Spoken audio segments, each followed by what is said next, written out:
Welcome to the Female VC Lab podcast. I have Elizabeth here today. Elizabeth, in one line, can you tell me your name, your title, and the name of your fund? Yes, Elizabeth Edwards, managing partner of H Venture Partners. Wonderful. Thank you so much.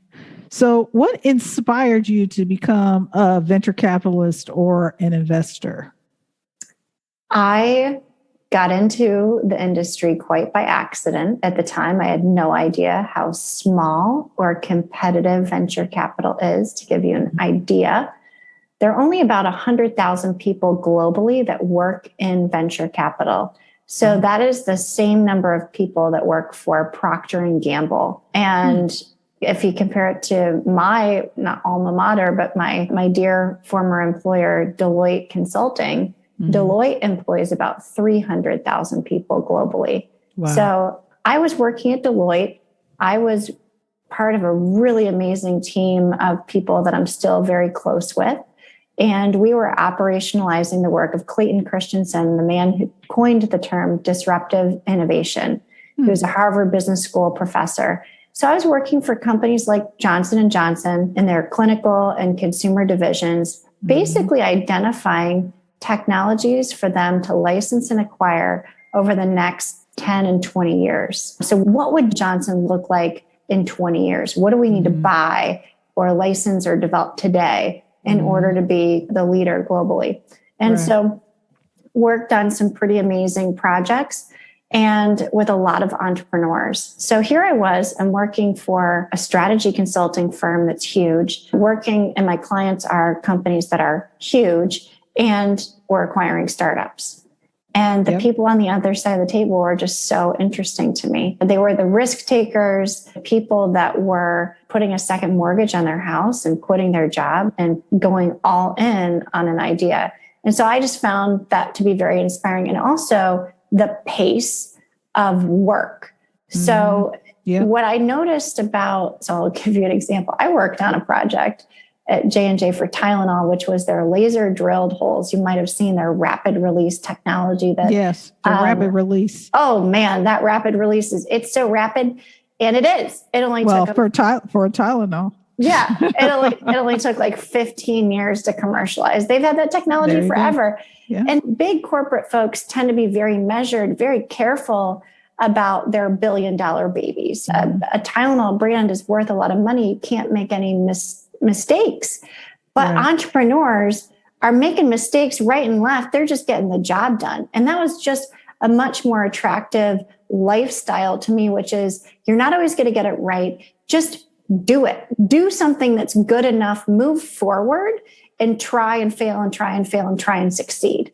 And so the culture of startups was attractive to me. I didn't even know what venture capital. I have an MBA in finance. This is how far removed I was from venture capital, starting to get into it. And so my stepdad got sick with melanoma, like version 3.0, this poor guy. And it was pretty clear that he was, wear your sunscreen. He was a redhead. Well, exactly. Wear your sunscreen. Everyone. Even I wear my sunscreen. Okay? Exactly. Very important. Hey, Bob Marley died of melanoma. I think really was the reason that I decided, hey, I love this job. I have got to be local. I've got to help out my mom and help out my stepdad. And so I called my senior manager at Deloitte, who had just left. He was a Procter and Gamble guy, Michigan grad. I'm also a Michigan grad. He was my mentor at Deloitte. He literally had just left a few months before. I said, hey, Richard, I need to get a local job like you. What would you recommend? He goes, come work where I'm working. It's basically a family office that is looking to invest in startups. And I think you would be great at it. You've got a finance background. You've been doing it for J&J. Come do it over here. And so that's what I did. And I was there for 4 years and weathered the great financial crisis, learned a bunch of stuff about what not to do. Always a lot to learn during the crisis period. Like the one that you learn who's the strongest. Who's the strongest? Who's the strongest in fortitude? Were you really serious about your startup, or were you really serious about your company, or were you really serious about your investment thesis during crisis? Yep, you got it. Oh, and learn a lot about people in that.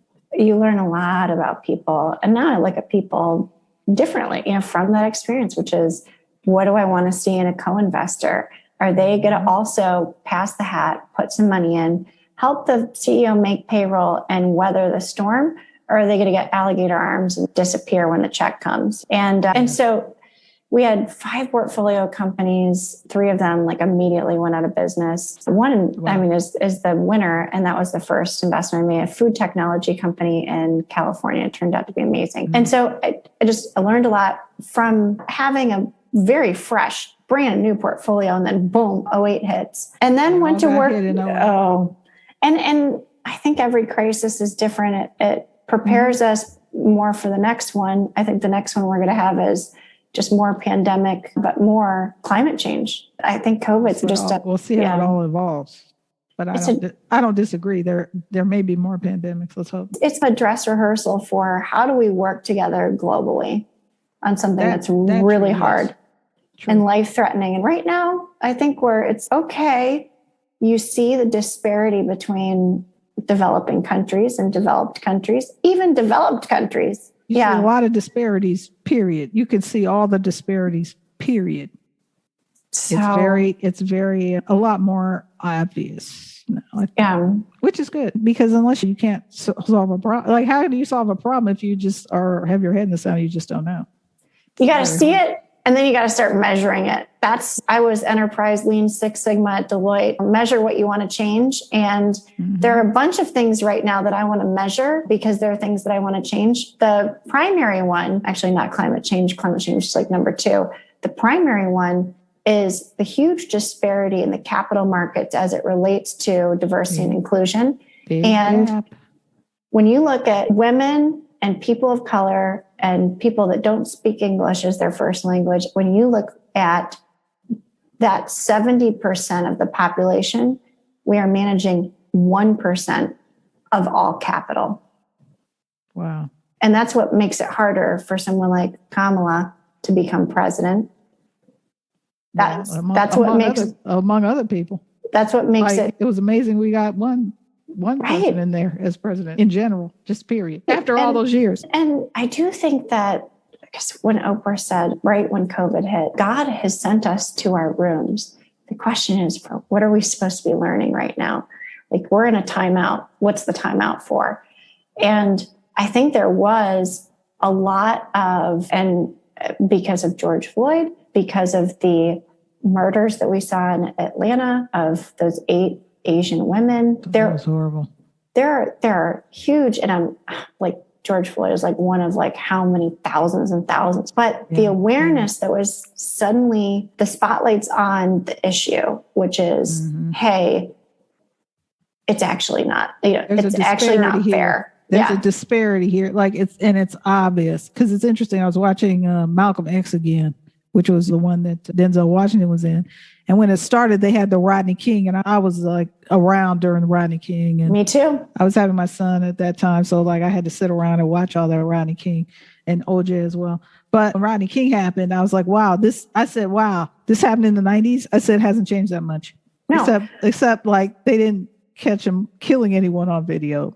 Right. Just beating him to a pulp. They just basically almost killing him on video. But I was like, wow, hasn't changed that much. That was just a reflection, because I'm like, okay, this happened and now this happened. And I said, it's not that different. And it's sad. Yeah. And so how do we change that? So measure what you want to change. Yes, we need to be really concerned about voter suppression. We need to be really concerned about executive privilege. We need to be really concerned about gerrymandering, money in politics. 100%. And that's because we have a capitalist economy and a democracy as a form of government. And we've been really focused on our democracy as if our capitalist economy has nothing to do with it. Yeah. And yet, when you look at the fact that unlike France, because France doesn't do this. France doesn't have money in politics, and they copied off of our democracy, only they one-upped it. But when you look at, hey, there's the election spending on some of these races is bigger than the entire budget for certain countries. Then, it's insane. Like the fact that you can have a super PAC and all that money, you don't know where, like the transparency is not there. It's like the whole thing is insane, but it's been insane. Yeah. And you're right. Well, like the fact that you have to spend $1 billion or $2 billion to run for president, or the hundreds of millions of dollars to run for Congress, it's insane. Think of how many people you could be helping with all that money. Right. Do you think we'd still have an opioid crisis? I don't think so. No, absolutely. And by the way, I'm in Cincinnati. You call the cops in Cincinnati right now, they may or may not come. I'm in Los Angeles. They still come. I don't know where I'm at. LA is weird, but where I'm at, I think they'll come. But fortunately, I haven't had to call the police. But don't know. Maybe they will and they won't. Right. It's possible. I hope you don't have to test it. Yeah, me neither. Yeah, the answer is simple. Got to shine some sunlight and make this transparent. If you knew that UBS, Merrill Lynch, all these, wherever your retirement is, if you knew that 99 to 100% of all of your money is being managed exclusively by white men, wouldn't you wonder whether it's a meritocracy or not? And I'm not saying that like they're doing a terrible job. No, the stock market kind of keeps going up and to the right. But is it possible that we could be including more people and doing better, and everyone could be doing better, and including the guys who are running it right now? Sure. The answer is yes. And the statistics prove that. There's data around it now. Before there was no data. Oh, yeah, you could punt it because you didn't know. But now there's all this data around women and all this data around other diverse thinkings and other representations coming in. So you can no longer have the excuse of, I don't know, look, there's these 50 studies that say, hey, maybe this is a good idea. Yeah, exactly. So I'm a big believer in diverse experiences, diverse teams win. Blind spots that others have. You take advantage of opportunities that people would not even dream of. Not even think about, because it doesn't occur to them. There are a whole bunch of things that don't occur to me. Correct. I'm not a huge baseball fan. And I know that like sports betting is a thing. That's something that I'm not going to really focus on, but somebody will. And the flip side of that is there's a bunch of stuff that's on my bathroom counter that is not part of the daily routine of the vast majority of decision makers. Of other people. Right. Yes, yeah. I agree. So this is a good segue. So what is your investment thesis and what is the motivation behind your thesis? Yeah. So H Venture Partners, we are a specialist strategy. So we specialize in consumer brands, specifically science-backed consumer brands. Typically, we're using the powers of Mother Nature to improve the consumer experience. So brands that are better for human health, better for the environment. In consumer, it's a really great sector to be investing in as a VC because only 3% of venture dollars go to consumer, even though it's 20% of our GDP. 69% of all of spending is consumer directed spending, and 85% of that is spending that women are doing. Women, we all know it. We all know women do the majority of purchasing, no matter what. I mean, that's Target. If you listen to a Target earnings call, they call their shopper she, because she is typically pushing the card and swiping the card. Correct. That's not to say that my husband loves Target, but who goes there more often? We focus on a sector that's typically overlooked by other VCs because it's a highly technical sector that people think, most people kind of armchair, quarterbacks are going to say, consumer, where's the technology? Pampers diapers got 100 patents associated with it, and they can make a bajillion. In consumer, if they think that's a problem in consumer, you almost have to patent it to go out to a consumer. Otherwise, how do you protect it? Because then you're going to get all those Amazon ripoffs, not from Amazon, but people go and look at products and say, I can copy this, and it is copied from somewhere else. So you want the patent there, because if not, it's going to be copied. And then where's your real intellectual property and your value?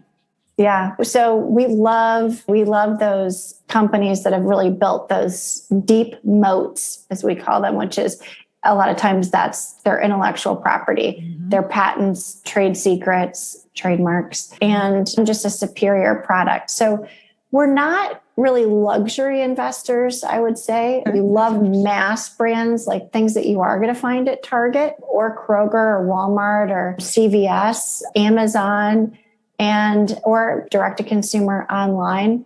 So I've been investing in companies now for 17 years, over 45 companies at this point. A lot of them, they're already exited. They're off to the races. Some of them have gone public. And this is over many firms, many different teams. Mm-hmm. But 4 years ago, I decided to start H Venture Partners because I saw this huge gap. And actually, the founder of Daily Harvest, Rachel Drury, was my Harvest. I love Daily Harvest. Great. I have some here in the office. Still in my refrigerator as well. Yeah, it's the best. I'm in love with all that stuff. So Rachel was raising her Series A, and their performance was off the hook. And I was just like, I haven't seen anything like this since like Peloton. That's saying a lot. And anyway, it just seemed like for a company going that gangbusters, people should have been falling over themselves to invest in it. I think a lot of people just didn't get it. It's like smoothies. Ugh, like who eats smoothies? And I don't know, like every woman I know. Like everybody. Yeah. Like bodybuilders. Can you start naming just women? I mean, a whole culture of people that have smoothies. All those CrossFit people, you mean they don't have smoothies? Yeah, exactly. And that's really when and this is after, God, I had been in the industry for so long, but I had been quite, how do I put this? I had been quite insulated from the Silicon Valley bro culture. I thought that the bro culture that I encountered was just like, hey, you're in the Midwest. Like people are old school here. It's the old boys club. I didn't realize it was actually, no, you go to Procter & Gamble down the street, it's very diverse. It took them a while to get there like everybody else, but no, there's great maternity leave at P&G. There are great benefits. Look at their leadership. It looks like the United Nations, and it's male, female, it's everyone. That's awesome. And same thing with tech companies, but for some reason, venture capital, the more I dug into it, I was like, oh my God, the reason why this woman's having such a tough time is because it's all dudes. Of course, they're not connecting to her origin story, which was she was breastfeeding her first baby, and like me, that's how I came across it, breastfeeding. You can't consume enough calories. Everyone thinks that you eat a lot when you're pregnant. Try breastfeeding because the baby's doubling, I don't know, every so many weeks. Every 5 seconds, it seems like. But now you've got like an actual human that is like doubling all the time. And so it requires that much more. So I was stressed out about food all the time. Am I getting enough? Like I'm feeling not right. I need to eat more. And those smoothies just like totally saved my life. And that's how she started the company. And I was like, yeah, totally get it. Boom. Yeah, exactly. Yeah. I do literally the exact same thing. I had started doing it before she launched. Like I had my own perfect smoothie that was like high fat, high, sugar, high everything. And a lot of water in there. And it was frozen fruit and nuts and vegetables that I would just have the bags in the freezer. I'd throw it all in the blender and then boom, there you go. It tastes great. She just did that like with a Michelin chef and did it so much better and so much more conveniently. So I just think that there are literally millions of Rachels out there, and knew that a lot of people were missing huge businesses because it seems girly, or I don't get it. How much do people spend on tampons anyway? It's I don't know, $5,000. I don't know. Lifetime. But the thing about consumer, if you hit the right type of consumer, if you think about baby products, which is one that people won't get, or like you said, tampons, which people may not get, like that's an infinite supply of people, like literally globally. That's an infinite supply of people. As long as there are women, you're going to need those. So the reality, or like children things, like as long as we're doing babies, people are going to need these things. Infinite supply, like people are always having babies. It hasn't stopped. It's gone down a little bit, but it hasn't gone to zero. So it's just fascinating to me where it's like, how do you not get, this is almost like an infinite supply of something happening forever, like until the end of time, like when everything blows up on the planet. Like to me, I don't understand how you don't understand that. Because you have a wife or a sister, or you've had a girlfriend, you might have an aunt or whatever. Like you have a woman around, a mom. Hopefully, that's saying I have a black friend. Yes, because look, you have a wife, but she goes in the bathroom and she does stuff that you don't know about. That's true. A lot of stuff.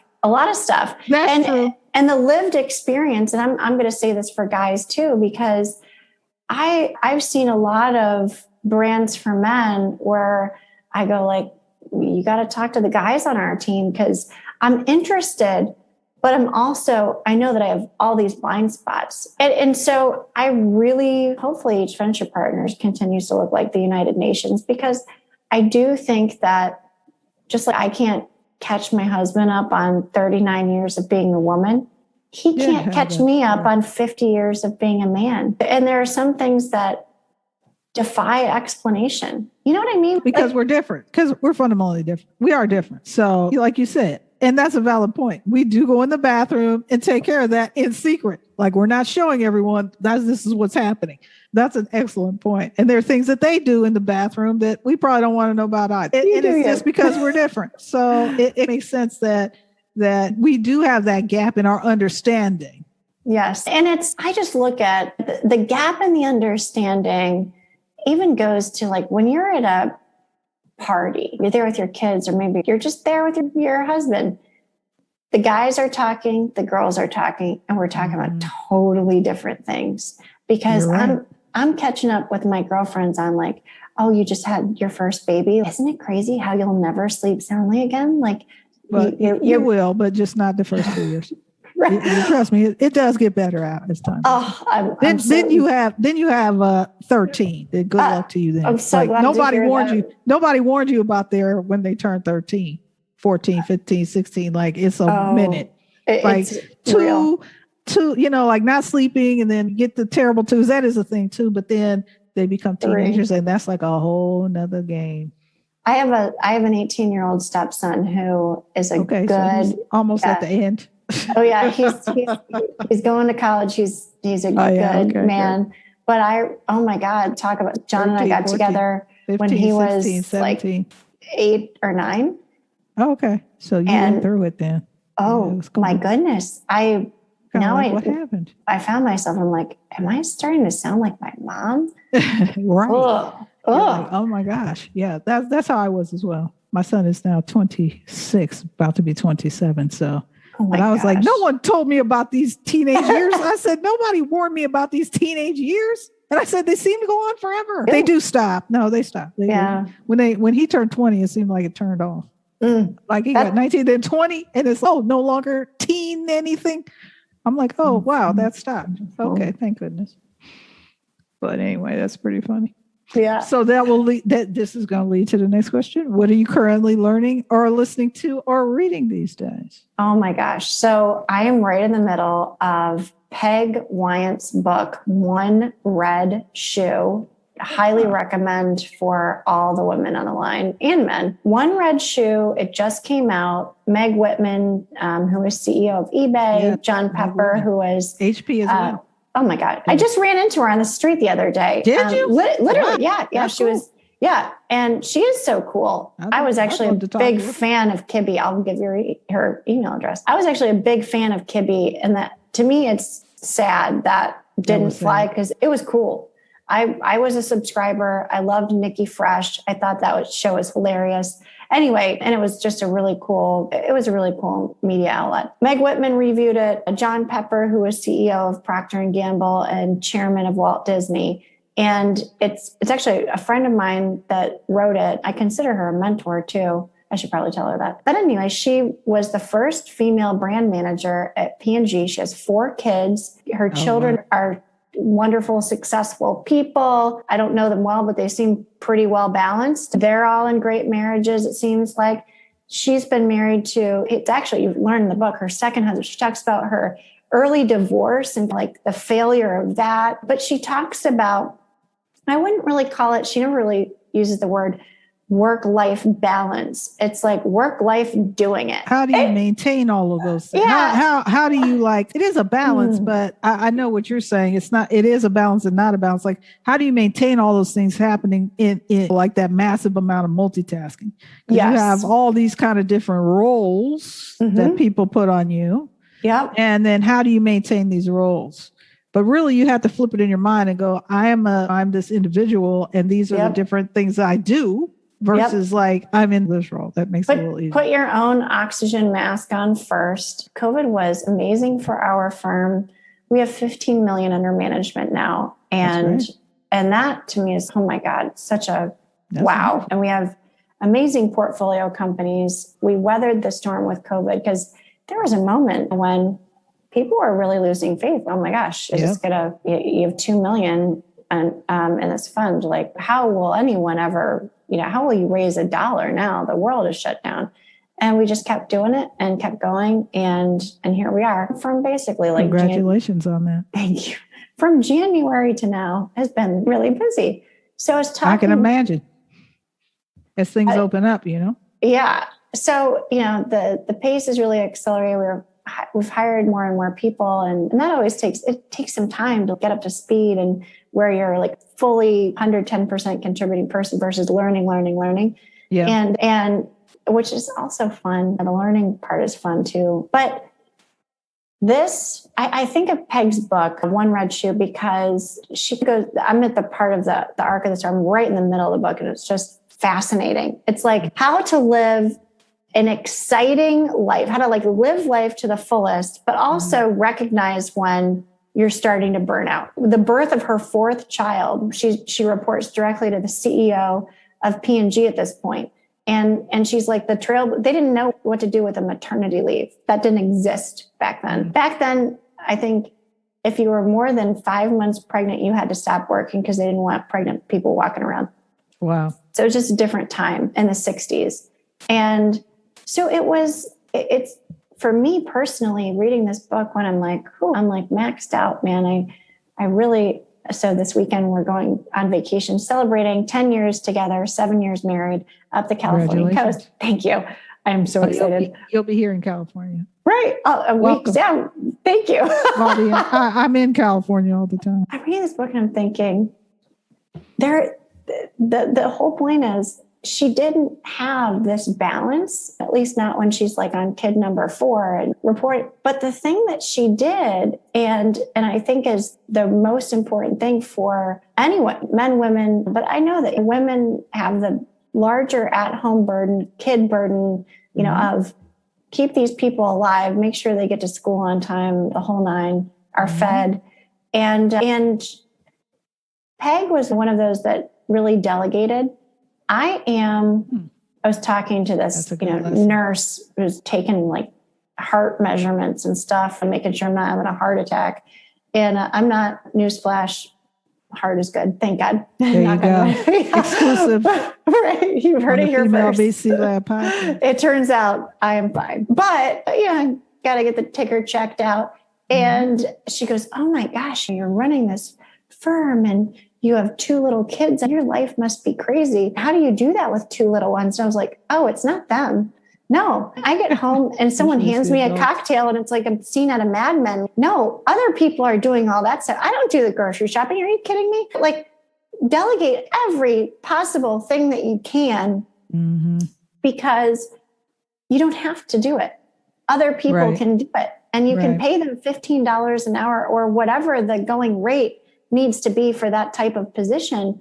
But there's a reason why, and for entrepreneurs, do it as quickly as possible because you need all of that energy. You need that energy so that it converts to patience, so that you have patience for yourself and your children and your husband and everybody else. And it clears your mental space as well. Because if there's certain things you're not doing, there are other things you can be doing because those things are not in your mental space. Like I have to do this. So it's also from that perspective, which makes it a powerful thing. I think you're exactly right. I was talking to my friend Megan this morning, in fact, about the mental tax, which is if you're delegating it, if you're the one who has to coordinate it, and I made a observation. I said, Megan, in your household, who arranges and organizes all childcare? And she said, I do. So, for instance, like if your husband had a meeting and he had to and he couldn't watch your little one, who would have to get the babysitter? I do that. I'm like, but does he have the babysitter's phone number? Because I was going through this with my husband where I'm like, wait a second. Yes, I am arranging all child care, but we could actually job share or there you go. Say, I'm gonna focus on all things financial, and I'm gonna make sure the mortgage is paid and payrolls run, and I'll handle like taxes and stuff. Like I'm great at that kind of stuff. Bills get paid on time. House doesn't get whatever they do foreclosed. And you're great at organizing people too. What if you took all kid things, which is like making sure that school vaccinations are filed on time, remembering that it's teacher in service day, and making sure that there's like nanny coverage or babysitter coverage or whatever. Right. Why aren't we with dual income families? This is actually what my thesis was about at Michigan. Dual income families really need to rethink at-home organization. True. So this can lead into our next and last question, which is in 2 years when we're talking, but we'll be talking before then. How do you see venture capital and or investing evolving? Because that kind of leads from the household question to this. Yeah, I think we're going to see a lot more participation in venture capital from retail investors. And by that, the SEC is opening up a lot of pathways for everyone to participate in early stage investing. That's going to be good. I see and I do, because I do agree. It's good because access to an asset class, which has historically been the highest returning, the most tax efficient, all of that, having that access open up to more and more people, and also allowing all people to invest in their own communities and invest well. I think it's very important. We're seeing that, not giving investment advice at all, but like with anything. This is not investment advice, and gentlemen. So diversification is key, and making sure 100%. How much you need liquid and really understanding the risks that you're taking, because 100%. Venture capital is also, I think, the riskiest asset class. Maybe cryptocurrency is taking over as the riskiest. That's very risky as well. Both are risky. Exactly. Just from what you said, do you understand it? Is it clear to you? Are you sure this is a real thing? Just like venture capital, you're going to do a very similar analysis as you would in crypto, as you do in venture.